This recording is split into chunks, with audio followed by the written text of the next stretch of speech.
Welcome to the topic sexual education in the schools. We will start with the history about this topic.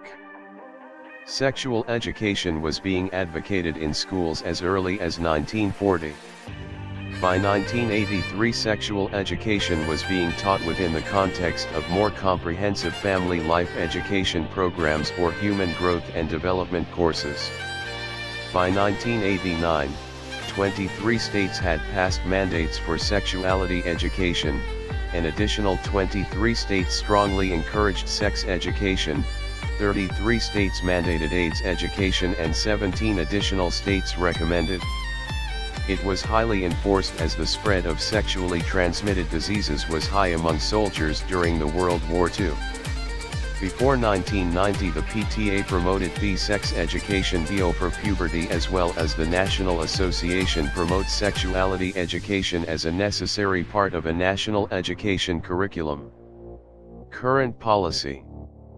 As of January 1, 2014, 22 states and the District of Columbia require schools to teach sex education, which in 30 mandate sex education and HIV education. 33 states and the District of Columbia require students to receive instruction about HIV/AIDS.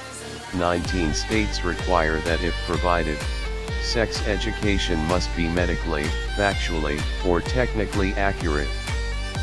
37 states and the District of Columbia require school districts to allow parental involvement in sexual education programs. 3 states require parental consent before a child can receive instruction. 35 states allow parents to opt out on behalf of their children. Problems about sexual education in schools. This following picture shows a poster used in a sex education class from a Kansas middle school. To keep in mind that this is a class of 13-year-old students. As this website states, that the upset parent told this newscast, "Why would you put it in front of a 13-year-old student?" Eden, 2014. This obviously seems like it would upset parents, but it also shows the curriculum for the teachers to follow. The school district also told this newscast the poster that you reference is actually part of our middle school health and science materials, and so it is a part of our district-approved curriculum. Eden, 2014.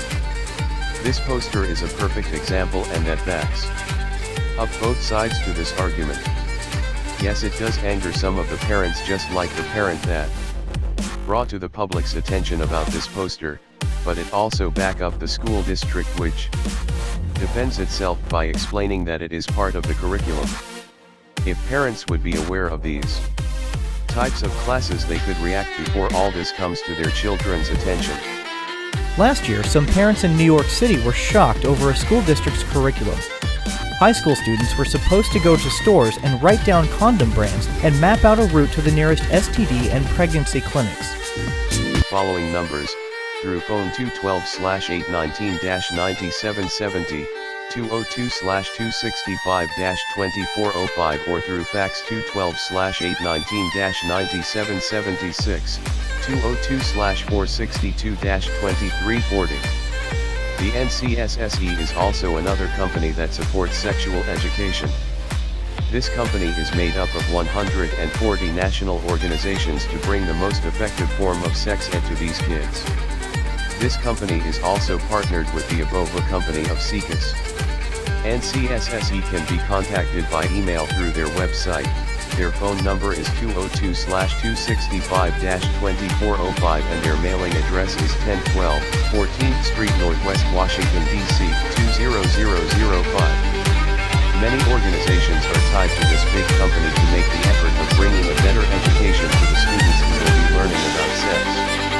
There is a petition online that can be found by visiting this following website: http://amplifierofones.org/realeducation. Signing this petition, you are agreeing to a better education for the youth for the Healthy Youth Act. And all you have to do is provide your information and send it to sign the petition electronically. This act will enable a more broad intellect for these kids' education.